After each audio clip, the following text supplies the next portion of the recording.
Selamat malam, perkenalkan nama saya Agustinus Scholastico Adil. Saya mahasiswa semester 6 dari program studi perancangan jalan dan jembatan. Pada kesempatan kali ini saya akan menjelaskan tentang tugas rekayasa jembatan 2 tentang survei jembatan komposit.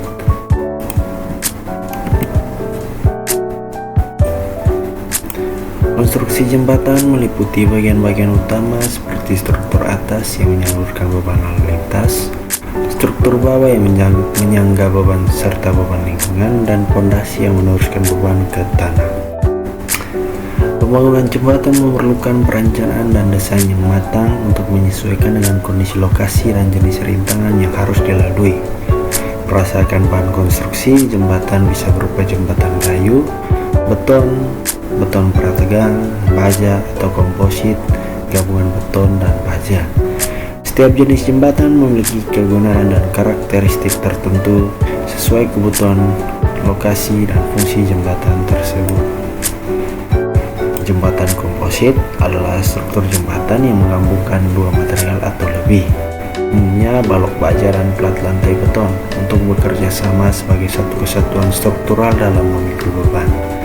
Kombinasi ini memaksimalkan kekuatan tarik baja dan kekuatan tekan beton, menghasilkan struktur yang lebih kaku, efisien, dan ringan dibandingkan jembatan beton atau baja konvensional. Tujuan dari dilakukannya survei jembatan komposit ini ialah agar mahasiswa dapat mengamati secara langsung bagian-bagian struktural dari jembatan komposit, mengidentifikasi dan dapat mengukur bagian-bagian dari jembatan komposit. Untuk identitas jembatannya, nama jembatan ini ialah Jembatan Taklale 1. Lokasinya berada di Jalan Terusan Timur Raya, Kecamatan Kupang Timur, Kabupaten Kupang. Tipe jembatannya ialah jembatan komposit. Jenis materialnya ialah beton bertulang. Untuk panjang jembatannya ialah 7,40 meter serta lebar jalannya 5,80 meter.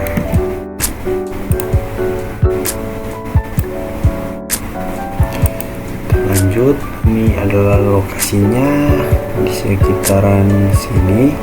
Untuk lebih jelasnya bisa dilihat di slide berikut. Ya, ini jembatannya yang saya pilih. Ini adalah kantor Bank NTT sesuai dengan di Maps. Oke, untuk komponen pada suatu jembatan ada 3, yaitu struktur bawah, struktur atas, dan bangunan pelengkap. Nah, ini dia lokasi jembatan Taklale 1 yang saya ambil dari HP saya. Ini merupakan gedung Bank NTT yang terdapat di Google Maps. Yang pertama, kita akan membahas tentang struktur bawah. Struktur bawah merupakan perantara utama yang memikul dan menyalurkan seluruh beban dari struktur atas ke pondasi dan tanah dasar. Yang pertama adalah pondasi. Pondasi adalah bagian terendah dari suatu struktur bangunan, termasuk jembatan, yang berfungsi sebagai perantara yang menghubungkan bangunan dengan tanah atau batuan di bawahnya. Untuk dokumentasinya tidak ada karena pondasi itu terletak di bawah tanah, jadi tidak ada dokumentasi yang ada pada pondasi. Lanjut ke abutmen. Abutmen adalah salah satu komponen struktural utama yang terletak di kedua ujung bentang jembatan, yang berfungsi sebagai dinding penyangga vertikal yang menerima dan menopang seluruh beban yang berasal dari struktur atas jembatan, dan juga berfungsi sebagai dinding penahan tanah yang kokoh. Untuk panjangnya ialah 7,40 meter, lebarnya 0,45 meter. Untuk pengukuran ini saya lakukan dimulai dari ini pita ukur 20 cm. Ya, ini di sini kelihatannya 65 cm. Jadi nanti dikurangi dengan 20 cm, jadinya 45 cm atau 0,45 meter. Untuk tingginya, tinggi abutmen ini ialah 1,10 meter. Untuk tinggi kepala abutmennya ialah 0,5 meter. Ya, tadi sudah saya jelaskan bahwa pengukuran ini saya mulai dari 20 cm. Jadi pada abutmen ini ada bagian tepi kiri dan kanan itu mempunyai tinggi 1,10 meter. Untuk bagian tengahnya selisih dengan di atasnya ialah 10 cm. Jadi untuk tinggi dari abutmen yang rendah ini merupakan 1 meter. Oke, kita lanjut. Untuk panjang tepi abutmen ke bagian dalam abutmen yang tinggi ini ialah 2,40 meter.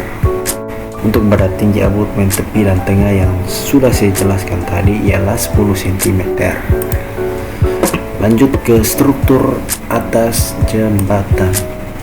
Struktur atas jembatan adalah seluruh komponen jembatan yang berfungsi sebagai tempat lintasan kendaraan atau pejalan kaki dan bertugas menerima beban secara langsung sebelum mendistribusikannya ke struktur bawah. Yang pertama adalah gelagar memanjang. Gelagar memanjang adalah balok-balok utama pada jembatan yang dipasang sejajar dengan arah lintasan kendaraan. Untuk gelagar kiri dan kanan, lebar sayapnya 12 cm. Gelagar kiri dan kanan ini ukurannya sama dengan gelagar kiri. Totalnya ada 3, gelagar kanan juga 3. Untuk total keseluruhan gelagar pada jembatan ini ada 9. Untuk 3 lainnya berada di tengah dengan ukuran yang berbeda dengan gelagar kiri dan kanan. Oke, kita lanjut. Untuk tebal sayap gelagar kiri dan kanan ini 1 cm. Untuk lebar sayap ke badan 5 cm serta tinggi badan 25 cm. Jarak ujung abutmen ke ujung luar gelagar memanjang ialah 72 cm. Pada dokumentasi ini 92 cm dikurangi dengan 20 cm jadi 72 cm. Untuk jarak ujung dalam gelagar pertama ke kedua ialah 39 cm. Sama halnya jarak gelagar kedua ke gelagar ketiga dari sisi kiri maupun sisi kanan itu sama. Oleh karena itu kita lanjut.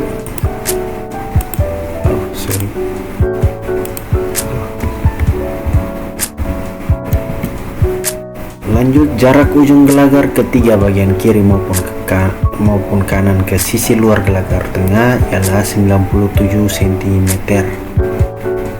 Bisa dilihat pada dokumentasi ini. Oke, kita lanjut.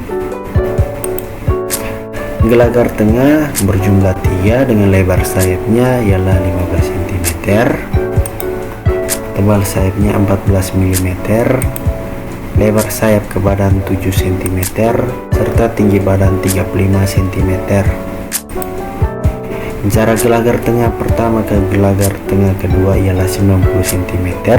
Sama halnya gelagar kedua ke ketiga dan juga gelagar tengah ketiga ke gelagar sisi luar. Itu ukurannya sama. Lanjut yang kedua.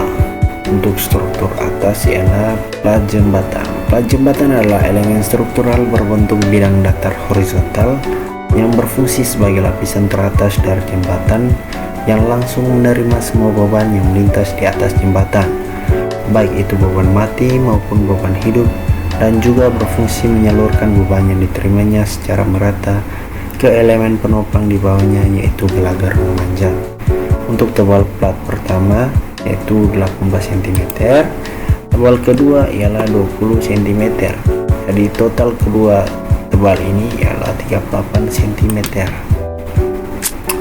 Untuk lebar jalan ini seperti sudah diketahui pada slide sebelumnya ialah 5,80 meter. Bisa dilihat pada dokumentasi ini.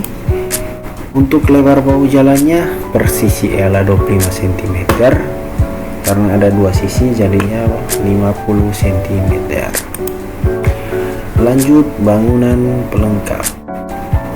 Bangunan pelengkap jembatan adalah komponen non-struktural utama yang dipasang pada jembatan yang berfungsi untuk menjamin keamanan dan kenyamanan bagi pengguna jalan yang melintas dan melindungi struktur utama jembatan dari kerusakan akibat faktor lingkungan dan beban lalu lintas. Yang pertama ada tiang sandaran dan railing.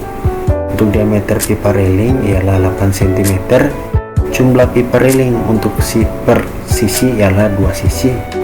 Jadi karena ada 2 sisi, maka untuk jumlah pipa railingnya adalah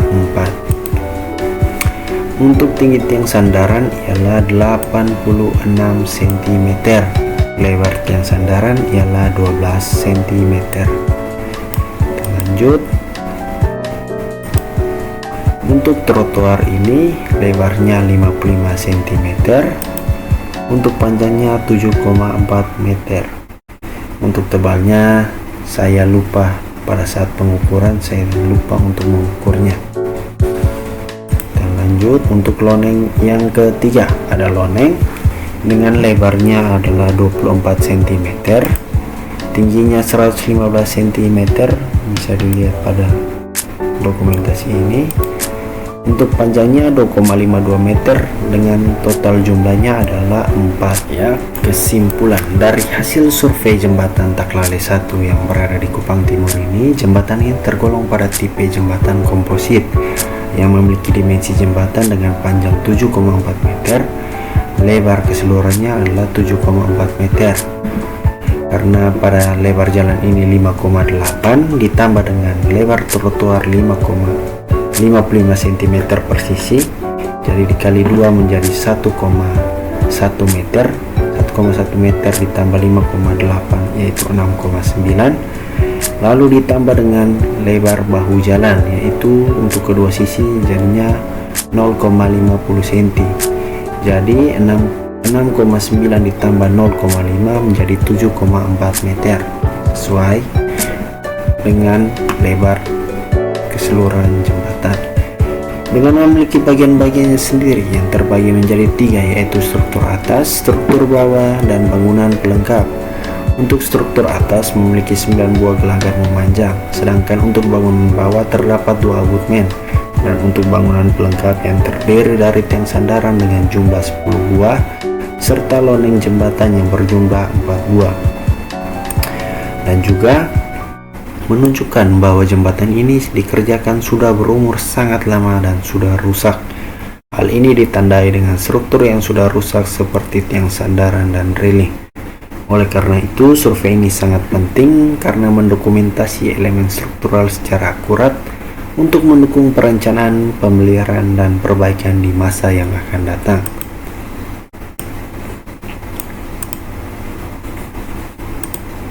Sekian presentasi dari saya. Terima kasih.